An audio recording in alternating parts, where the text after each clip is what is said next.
Hi there and welcome to another Gem Blenders card spotlight video. Today I want to talk a little bit about different types of damage in Gem Blenders. There are two major types of damage. One is attack damage and one is non-attack damage. Both of these types of damage are important because they allow you to navigate against your opponent's strategies in different types of ways. And I selected some cards here that demonstrate both attack damage and non-attack damage in very specific ways. So I'll get right into it. The first one I'll go over is Hornet here. Hornet is a level 2 blend, has 5 attack, 0 defense, and its effect is mutual destruction. After this hero attacks, deblend this hero immediately.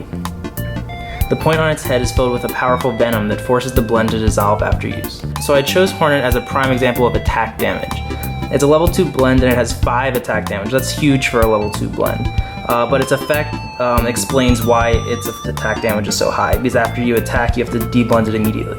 So what attack damage is, it's the damage that you're going to do against your opponent during your attack phase.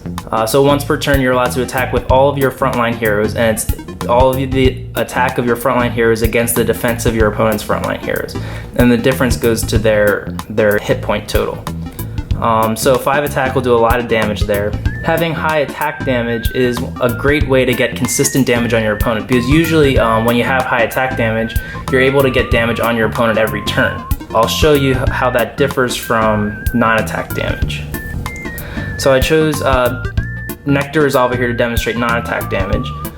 It's a level 5 blend, uses an Aqua Gem, Terra Gem, Cryo Gem, Lucio Gem, and Aero Gem. 0 attack, 6 defense, and its effect is Sweet Nectar. Sweet Nectar, once per turn you may discard 1 blend on your field. Inflict damage equal to its level to an opponent's HP, and gain HP equal to its level.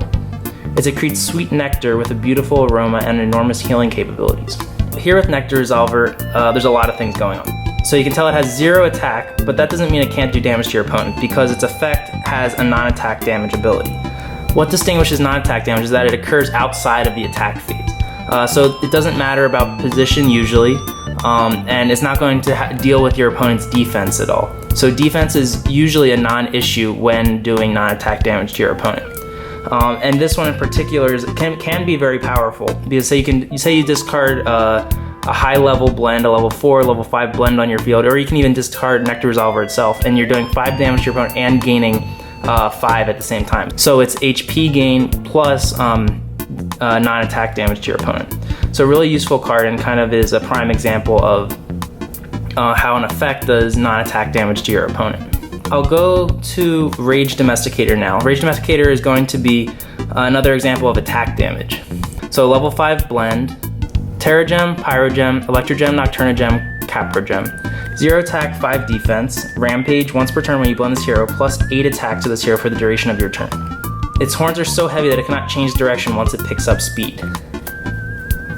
So you can see, this is an example of attack damage even though Rage Domesticator has 0 attack. Its effect Rampage is a simultaneous effect that occurs as soon as you blend Rage Domesticator on the field. So when you blend Rage Domesticator, the hero you blended it on is going to gain 8 attack for the duration of the turn. So that's a big amount of attack damage. And Rage Domesticator is a prime example of how you can gain attack damage even from an effect. So effects can both alter attack damage, and they can be a means of doing non-attack damage to your opponent. The next card I'll look at is Goal. Goal is going to be an example of both attack and non-attack damage. It's a level 2 blend, Aqua Gem and Aero Gem. 2 attack, 0 defense, and its effect is Dive Bomb. Once per turn, while on your front line and before you attack, you may inflict 2 damage to an opponent's HP, and this hero cannot attack for the duration of your turn. Commonly used by fishermen, it can spot fish from the sky and dive underwater to catch them. So I chose Goal to talk about attack damage and non-attack damage because it has the ability to deal both types of damage, and you get to decide basically. So you can say, why is this effect important if it has 2 attack to begin with? So maybe your opponent has defense, then you can use its effect, and because non-attack damage isn't affected by defense, and the damage goes directly to your opponent's HP, it doesn't matter. However, the effect prevents Goal from attacking in the same turn that it uses the effect. So you either get 2 attack damage or 2 non-attack damage with Goal. Next I'll move on to Flare Launcher. Flare Launcher I've spoke about before. It's a level 4 blend, uses a Terra Gem, Pyrogum, Nocturnagem, Caprogem, 2 attack, 2 defense, and its effect is Missile. Once per turn, you may discard a Capper Gem from your hand and inflict 4 damage to an opponent's HP. The cannon on its arm can launch fireballs over 50 yards at temperatures of 4,000 degrees Fahrenheit. Flare Launcher is kind of a classic example of a non-attack damage ability. Usually in non-attack damage ability, there's a certain criteria that you have to meet, and then you're able to do the damage. So in this case, the criteria you have to meet is you have to discard 1 Capper Gem from your hand, and then you inflict 4 damage to your opponent's HP. It's easy as that. Non-attack damage like this, it's kind of a 4 damage is a large chunk of damage to go directly to an opponent's HP. So if you're able to build a deck around a certain strategy that's able to complement an effect like this, it's a good way to get consistent damage on your opponent. The last blend I want to look at today is Fleet Reacher. It's a level 5 blend, uses a Pyrogum, Cryogem, Electrogem, Nocturnagem, and Aerogem. 2 attack, 2 defense, and it's a back position effect hero. Its effect is Blitzkrieg. While in back position, your front line may attack up to 2 times per turn.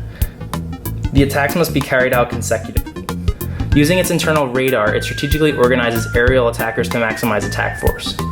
Fleet Reacher is a great back position hero, especially in the later game once you're able to build up your front line in order to get strong attackers up there. But if you're able to double your attack damage every turn, that's a big deal, especially if your opponent doesn't have high defenses up. It's a great back position here because it's allowing your front line to attack twice, but your opponent's defense situation can change that a lot. Even if you have 1 high attacker on your front line, Fleet Reacher can change the game when comboed with that. The last 2 cards I want to look at are 2 action cards. They're 3-star action cards, so they're the most powerful type of action card in the game, and they'll consume 3 of your stars, which is kind of a big deal. So you could technically have 2 of these cards maximum in your deck, but that would use up all of your stars for the whole deck. So usually when I'm using an Amplify or a Weaponize in a deck, I usually just have 1 copy of it. So Amplify is going to be double all non-attack damage dealt to an opponent this turn. And Weaponize is going to be double all attack damage dealt to an opponent this turn after damage calculation. So both of these are fantastic cards. When used at the right moments in the game, you can do massive amounts of damage. And I'm talking damage that's minimum in the teens sometimes even in the 20s, 30s, 40s, or 50s. And it's all about timing with these cards. And you can see, even with the cards we've talked about so far, that there are many great combinations. If you're using a Fleet Reacher with a Weaponize, that does massive amounts of damage. Or if you're able to do a Nectar Resolver, with an Amplify, that's massive amounts of damage just in 1 turn. That's not even using many card combinations. When you're thinking about building a deck that's focused around either attack damage, non-attack damage, or a combination of them, definitely think about using one of these cards if you want to have a deck that builds up to like 1 powerful turn. And that's all I really have for today. Thanks so much for checking out this video, and hopefully you learned something about the different types of damage in gem blenders, and that'll be useful for you when you're able to build a deck. If you're interested in joining the Discord, we do a lot of game testing online, and I'd love to have you join the team. And if you just want to follow along, check out the Instagram and other social media, and subscribe to this YouTube channel. Really appreciate your watch, give it a like, and I'll see you next time.